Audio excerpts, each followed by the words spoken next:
तो दोस्तों ये वीडियो बहुत ही important, interesting and informative video होने वाला है, पूरा ज़रूर देखिएगा। तो मंडे की अगर मैं बात करूं तो हमारे मार्केट में दोस्तों घमासान होने वाला है मंडे को। तो क्यों होगा घमासान, उसको तो डेफिनेटली डिस्कस करेंगे ही। लेकिन इस घमासान में हो सकता है एक सेक्टर की काफ़ी पिटाई होती हुई हमको देखने को मिले। तो ये कौन सा सेक्टर है उसको डिस्कस करेंगे, और इस सेक्टर में अगर पिटाई होती है तो कौन से स्टॉक्स हैं जहां पर आपको बाइंग करनी चाहिए, जहां पर आपको एवरेज डाउन करना चाहिए, उसके पीछे क्या रीज़न है, क्या रैशनल है, समझाने की आपको पूरी कोशिश करूंगा। एक क्लियर अंडरस्टैंडिंग देने की कोशिश करूंगा कि मैं ऐसा क्यों कह रहा हूं। और अगर आप यहां पर बाइंग नहीं कर रहे हैं तो एक बहुत अच्छा मौका है यहां पर बाइंग करने का। तो सारी चीज़ें समझने की कोशिश करेंगे। तो अगर आप स्टॉक्स में बाइंग करना चाहते हैं तो वो तो बताऊंगा, लेकिन अगर आप स्पेसिफिक स्टॉक्स को बाय नहीं करना चाहते तो आपके लिए मैं यहाँ पर एक ETF और एक इंडेक्स फंड भी शेयर करने वाला हूँ, जहाँ पर भी 100% अच्छी खासी हमको रिटर्न मिलती हुई देखने को मिलेगी ओवर दी लॉन्ग टर्म।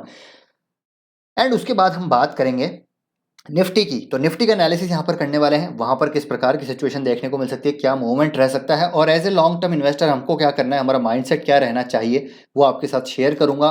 कुछ डिफरेंट पर्सपेक्टिव शेयर करूंगा।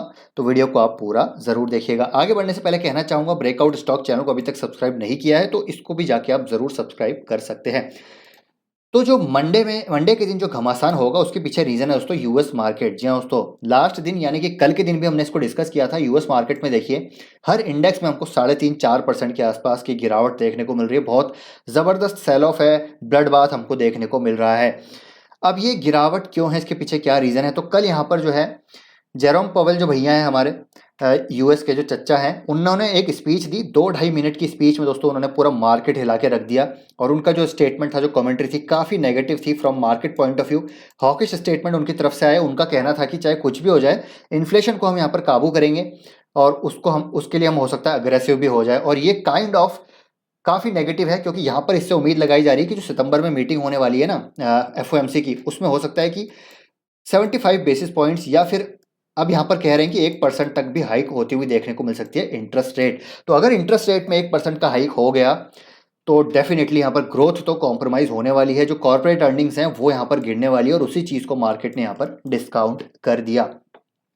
अब चलिए, मार्केट में गिरावट तो होगी, उसको डिस्कस करेंगे। लेकिन इस गिरावट में कौन सा सेक्टर जो पिटता हुआ नजर आ सकता है, वो है दोस्तों यहाँ पर IT सेक्टर। क्योंकि नेस्डेक में देखिए 4% की गिरावट है, गजब की गिरावट है। और जब यहाँ पर इंटरेस्ट रेट हाइक होगी तो टेक्नोलॉजी सेक्टर में उसका काफ़ी प्रेशर देखने को मिलेगा।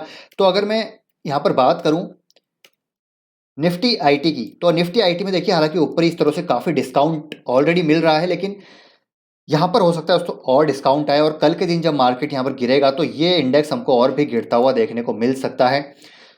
अब यहाँ पर देखिए IT सेक्टर की बात मैं क्यों कर रहा हूँ और IT सेक्टर की कंपनीज कौन सी है वो आपके साथ शेयर करूंगा। समझिए कि IT सेक्टर में क्यों यहाँ पर प्रेशर रह सकता है अगले आने वाले 2-3 क्वार्टर में भी, जो कि मैं आपको काफ़ी टाइम से कह रहा हूँ। इसके पीछे रीज़न क्या है।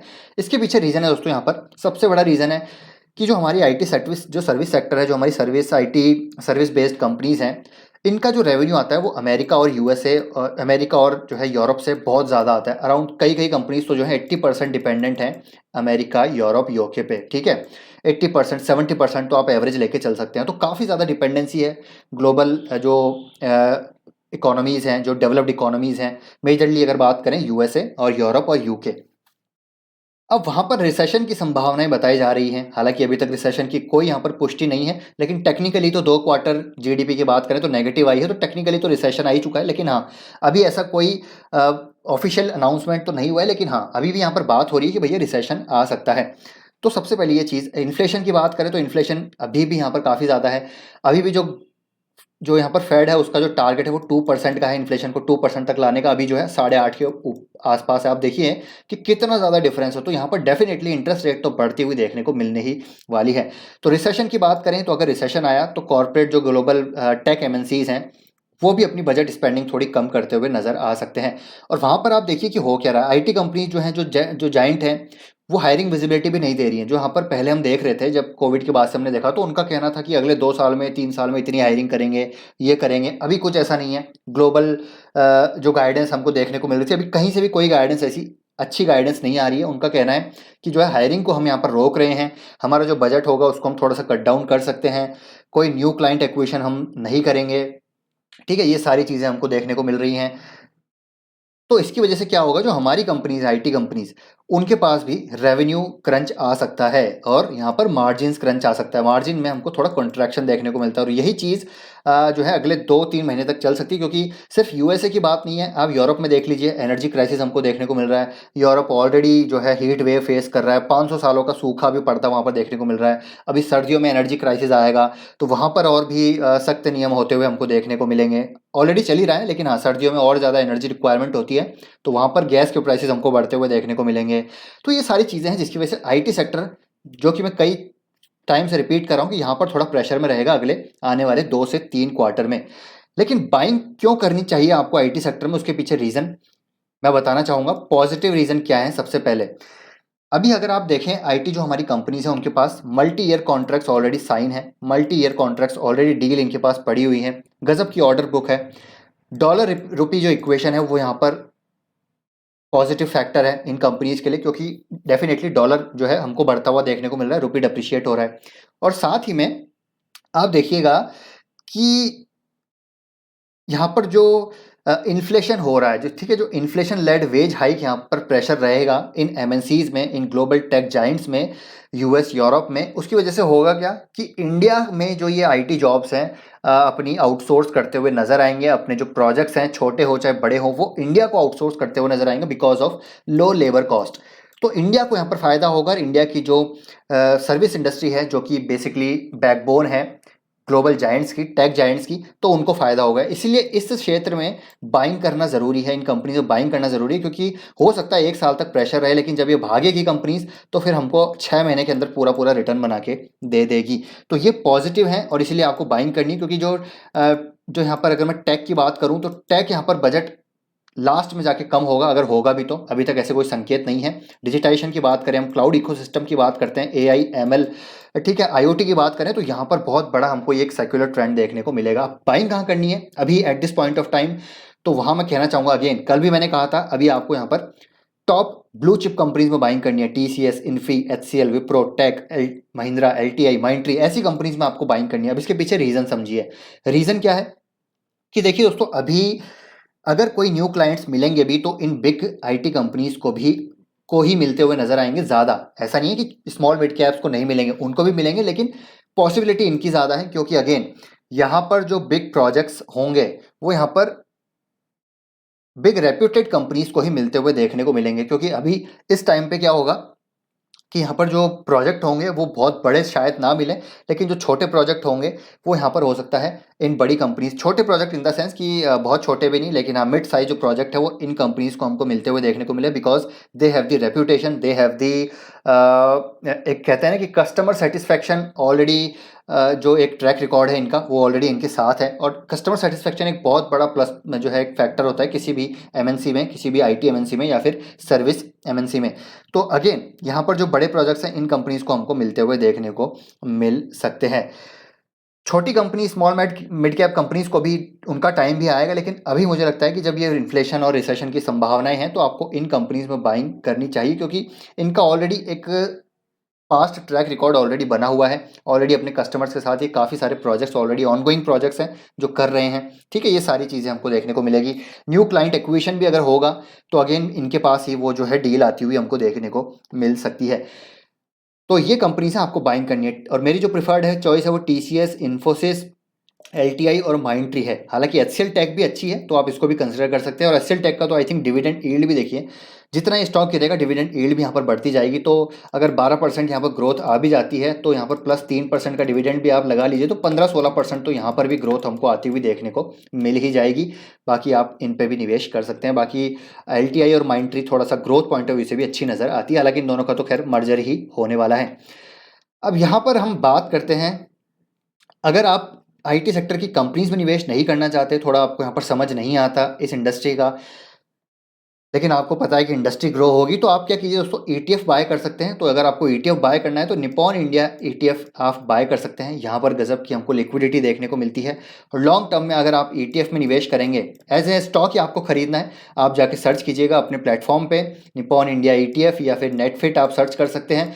सर्च करेंगे आपको ये मिल जाएगा। आपको जैसे आप स्टॉक खरीदते हैं वैसे ही आपको यहाँ पर डेली आप स्टॉक खरीद सकते हैं, बेच सकते हैं। वैसे स्टॉक की जैसे ट्रेड होता है, तो यहाँ पर कोई जो है दिक्कत नहीं है। हर गिरावट पे, हर 4-5%, 2% की गिरावट पे आप थोड़ा थोड़ा इसको बाय करते रहिए। लॉन्ग टर्म के लिए कोई यहाँ पर प्रॉब्लम आपको नहीं होगी, और आपको जो है कंपनीज को ट्रैक करने की ज़रूरत भी नहीं है। ये बेंचमार्क है, तो ये जैसे जैसे ये जो बेंचमार्क ग्रो करेगा, आपकी कैपिटल भी यहाँ पर अप्रिशिएट होती हुई नजर आएगी। तो अगर आप ETF में निवेश करना चाहते हैं तो ETF कर लीजिए, वरना अगर आपको इंडेक्स फंड में निवेश करना है तो आप इंडेक्स में भी जा सकते हैं। लेकिन अगर आपको अमेरिका के इंडेक्स फंड में, अमेरिका के नेस्डेक में निवेश करना है, तो मेरे ख्याल से ये अच्छा जो है इंडेक्स प्लान है, ICICI prudential Nasdaq 100 index fund, जो कि काफ़ी पुराना नहीं है, इसमें आप निवेश कर सकते हैं।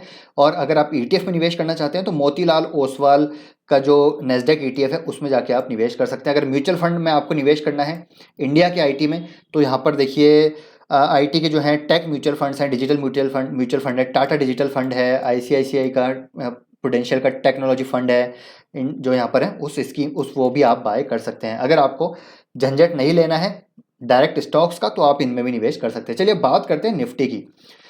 निफ्टी में देखिए दोस्तों, जैसे कि मैंने कल भी बताया, बात करी थी, एक यहाँ पर जो है अच्छा खासा सप्लाई आ जाता है इस ट्रेंड लाइन का, इस जो है डाउनवर्ड ट्रेंड लाइन का जो है, देखिए यहाँ पर जो है सप्लाई हमको इस लेवल से आती हुई देखने को मिल जाती है, बार बार यहाँ पर आ रही है। और यहाँ पर अच्छा खासा ब्रेकआउट हुआ था, लेकिन उसके बाद हमको फिर से यहाँ पर गिरावट देखने को मिली है। और अब जो क्लोजिंग हो रही है लगातार, आप देखिए 3-4 दिन से जो क्लोजिंग हो रही है वो ट्रेंड लाइन के नीचे ही हो रही है। और अगेन एक बड़ी रेड कैंडल शायद हमको मंडे के दिन देखने को मिले, तो ये निफ्टी में और गिरावट यहाँ पर हो सकती है। मान के चलिए अगर गिरावट और बढ़ती है तो यहाँ पर करीब करीब हमको आता हुआ देखने को मिल सकता है निफ्टी करीब करीब यहाँ पर 16,900 से लेकर 16,700 के आसपास हमको आता हुआ देखने को मिल सकता है आने वाले कुछ दिनों में। लेकिन घबराना नहीं है, जो लॉन्ग टर्म निवेशक हैं वो यहाँ पर इसका फ़ायदा उठाइए, जो यहाँ पर पैसा बचा के बैठे थे। और हम तो देखिए रिटेल निवेशक हैं, हमारी तो सैलरी आती है महीने के महीने, तो अच्छी बात है। मंथ एंड आ रहा है, मंथ एंड जैसे खत्म, मंथ एंड मतलब सैलरी मिलने ही वाली है 1-2 तारीख को। तो जब तक मार्केट नीचे रहेगा और सैलरी आते ही यहाँ पर आप डिप्लॉय कीजिए क्वालिटी स्टॉक्स में, कोई दिक्कत नहीं है। बस यहाँ पर लॉन्ग टर्म नज़रिया रखिए, और ये मत सोचिए कि अगले 1 साल में हमको यहाँ पर वेल्थ बनानी है, ऐसा होगा भी नहीं। और अच्छी बात है कि अगले 1 साल तक मार्केट नीचे ही रहे, तो हम यहाँ पर और अपना जो है SIP को डबल करेंगे, अपनी SIP को और डालेंगे, अपना क्वांटिटी इकट्ठी करेंगे, अपना जो है एक अपना पोर्टफोलियो को यहाँ पर बड़ा करेंगे। लेकिन जब स्टॉक जब भागेगा मार्केट, तो हमारा पोर्टफोलियो भी यहाँ पर हमको ज़बरदस्त वेल्थ बना के देने वाला है। तो ये होगी इन्वेस्टर्स की बात। शॉर्ट टर्म वाले जो हैं, जिनका पोजिशनल यहाँ पर ट्रेड्स हैं, मेरी भी कुछ पोजिशनल ट्रेड्स हैं, ब्रेकआउट स्टॉक्स चैनल पे आप जाके देख सकते हैं। तो डेफिनेटली थोड़ा सा यहाँ पर फटी पड़ी है कि यार कल के दिन जो है नुकसान हो जाएगा, जो पॉजिटिव में बैठे हुए हैं वो नुकसान हो जाएगा। लेकिन एज ऑलवेज अगर आप ट्रेड करते हैं तो स्टॉप लॉस लगाना बहुत ज़रूरी है। एक मूलभूत सिद्धांत आप जो है गांठ बांध लीजिए कि अगर आप ट्रेडिंग कर रहे हैं, पोजिशनल आपका पोर्टफोलियो है या फिर वेरी शॉर्ट टर्म का पोर्टफोलियो, तो वहाँ पर स्टॉप लॉस आप ज़रूर लगाइए, क्योंकि मार्केट कहीं भी कभी भी किसी भी वक्त पलटी खा सकता है। तो वो चीज़ आपको हमेशा एक अपना जो है अपना सेफ्टी लेके चलना है यहाँ पर, वो होती है स्टॉप लॉस। तो स्टॉप लॉस आई होप आपने लगाया होगा, नहीं लगाया है तो कोई बात नहीं, सुबह लगा लीजिएगा। लेकिन अगर मार्केट ज़्यादा नहीं गिरा, देखिए मार्केट में हम प्रिडिक्ट ज़रूर करें कि मार्केट गिर जाएगा, लेकिन मार्केट हर किसी को आश्चर्यचकित ज़रूर करता है। तो हो सकता है कल मार्केट हमको आश्चर्यचकित करे, एक बार गिर के मार्केट वापस से रिकवर हो जाए, क्योंकि इंडिया की इकोनॉमी दोस्तों यहाँ पर जो है बहुत स्टेबल है, बहुत ज़बरदस्त है। और इसलिए मैं आपको कहना चाहूँगा, जो लॉन्ग टर्म निवेशक हैं उनके लिए बहुत अच्छी अपॉर्चुनिटी आ रही है कि यहाँ पर बाय कीजिए। जी हाँ दोस्तों, बाय इंडिया। मैं आपको एक और नया टैग दे रहा हूँ, बाय इंडिया। इंडिया को बाय कीजिए, निफ्टी 20 बाय कीजिए, यहाँ पर इंडेक्स बाय कीजिए। नहीं तो कुछ भी बाय नहीं कर रहे हैं तो आप म्यूचुअल फंड बाय कीजिए, ठीक है ऐसे, लेकिन बाय ज़रूर कीजिए, इंडिया में निवेश कीजिए, क्योंकि इन्फ्लेशन की जो सबसे बड़ी हैज है वो है इक्विटी इन्वेस्टिंग। इक्विटी यहाँ पर आपको बहुत ज़बरदस्त रिटर्न देगा भविष्य में। और क्यों इंडिया को बाय करना है, इसके पीछे रीज़न है, यूरोप की हालत आप देख ही लीजिए कितनी ख़राब हो रही है। यूरोप में सूखा पड़ा है, हीट वेव है, 500 साल का सबसे ज़बरदस्त सिचुएशन ख़राब है, एनर्जी क्राइसिस वहाँ पर देखने को मिल रहा है, USA में रिसेशन की बातें हो रही है, चाइना की हालत बहुत ख़राब है। अभी IMF, एक रिपोर्ट में पढ़ रहा था, IMF ने यहाँ पर जो है चाइना की GDP जो ग्रोथ है उसको लोअर कर दिया है, ठीक है, 4 से आई थिंक 3% के आसपास कर दिया है। लेकिन इंडिया की बात करें तो, और इसीलिए आप देखिए कि चाइना की हालत ख़राब है, रशिया ऑलरेडी सिचुएशन ख़राब है, USA, यूरोप, UK, हर जगह जो है, जर्मनी, अपने मतलब ऑल टाइम हाई इन्फ्लेशन पे जो है देख रहे हैं, लेकिन इंडिया में ऐसी अभी इतनी सिचुएशन नहीं है और इसीलिए एफआईआईज वापस लौट के आ रहे हैं, क्योंकि इमर्जिंग मार्केट्स में एक इंडिया ही ऐसी इकोनॉमी है। आई थिंक इंडोनेशिया भी आप कंसिडर कर सकते हैं या फिर ब्राज़ील भी कंसिडर कर सकते हैं, लेकिन इंडिया की जो इकोनॉमी काफ़ी स्टेबल है। कोई रिसेशन यहाँ पर आने वाला है नहीं, क्योंकि हमारा कंजम्पशन बहुत ज़बरदस्त है। फेस्टिवल सीजन आने वाला है, कमोडिटी यहाँ पर प्राइसेस नीचे आ रही हैं, पॉलिसी रिफॉर्म्स हमारे यहाँ पर काफ़ी पॉजिटिव हैं। प्राइवेट केपेक्स रिवाइवल हमको होता हुआ देखने को मिलेगा, अच्छा खासा मानसून यहाँ पर हमको होता हुआ देखने को मिला है। हाँ, मतलब क्या नहीं है बताइए आप दोस्तों। ऐसे अगर आप इंडिया में निवेश नहीं करेंगे तो कहाँ जाएंगे आप? कहीं नहीं जाएंगे। चाइना में जाएंगे, कुछ नहीं होगा। यूएसए में जाएंगे, कुछ नहीं होगा। यूरोप में जाएंगे, यूके में जाएंगे, नहीं जाएंगे। तो इंडिया में कीजिए ना भैया निवेश। इंडिया की ग्रोथ स्टोरी पे भरोसा रखिए। इंडिया की जो एक हमारी कंजम्पशन जो हमारी ड्रिवन इकोनॉमी है उस पर भरोसा रखिए।